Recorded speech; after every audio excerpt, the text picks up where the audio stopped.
Sa gitna ng bawat komunidad, may mga batang nangangarap ng mas ligtas at masayang kapaligiran at mas maliwanag na kinabukasan.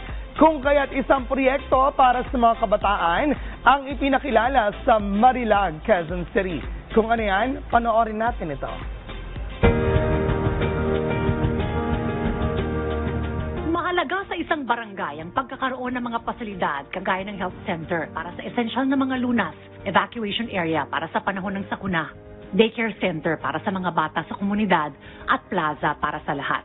At sa kagustuhan ng punong barangay sa Marilag, Quezon City na maging child-friendly ay isinagawa nila ang proyektong Paraiso ng Batang Marilag. Layunin nito na bigyan ng palaruan ng mga bata edad 4 hanggang 12 taong gulang na maituturing nila na pawang isang paraiso sa loob ng kanilang komunidad.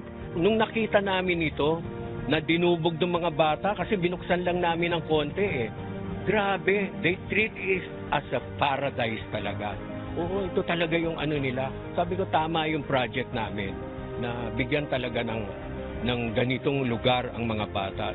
Naging malaking tulong din sa kanila mga payo at pagsuporta ng iba pang mga opisyal upang maisakatuparan ng proyektong ito. Bibigyan namin ng striktong yung hindi talaga